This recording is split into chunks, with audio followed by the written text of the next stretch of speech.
Ay, isang magandang umaga sa lahat ng mainit. Maaga pa lang mainit na ang panahon natin. Maalinsangan. Yan. Naubos na naman ang amin dito mga basura ngayon dahil dumaan na yung truck ng basura. Lahat ng basura dito itinapon ko. Lahat ng pwede, kahit yung pwede pa, tinapon ko na. Pampakalat lang yan. Dami ng puno na dito sa tindahan ko ng mga ayan, pinagdadampot ng mga magbabakal. Ayan mga guys, malinis na naman yung aming kalsada dahil tinanggal na naman ng truck ng basura yung mga aming mga nakatambak dyan. Okay, so welcome to my vlog.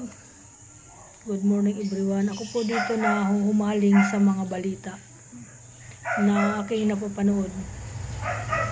Hindi ko alam kung ano yan mga sinasabi nila tungkol sa ating bansa.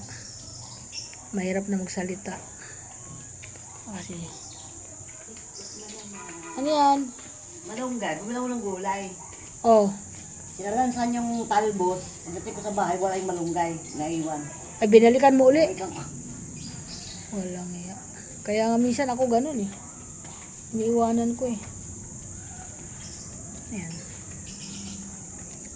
Thank you so much sa lahat mga guys.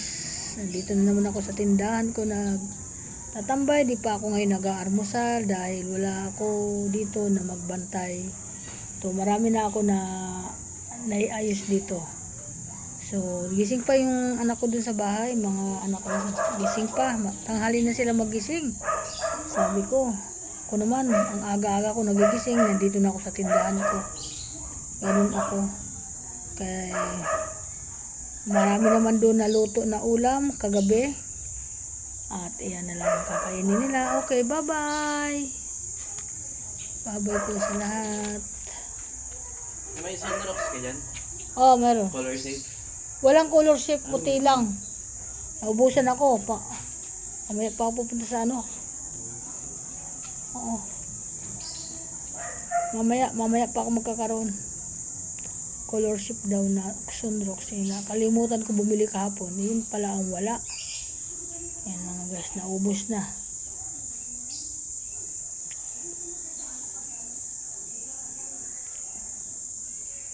Mabili yung yung sunrocks na color, yung pang color, pang kulay na damit kasi hindi nakakamansa na ng damit yon.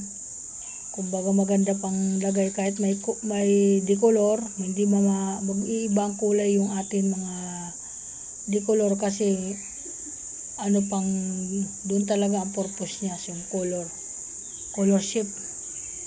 Yan mga guys, welcome to Balag. Yan, ingat po sa lahat ng mga kababayan, ingat po tayo sa mga ating mga bali-balita ngayon na hindi nagbibingi-bingihan na lang po ako. Hindi na ako masyado na pinapakinggan yung mga ganyan kasi puro lang naman kasiraan ng ating bayan yung nangyayari eh. Kaya hindi na ako masyado. Basta ako pinapakinggan ko lang sila, hindi ako mahilig mag-share sa mga ganyan. Kaya okay, thank you so much, bye bye.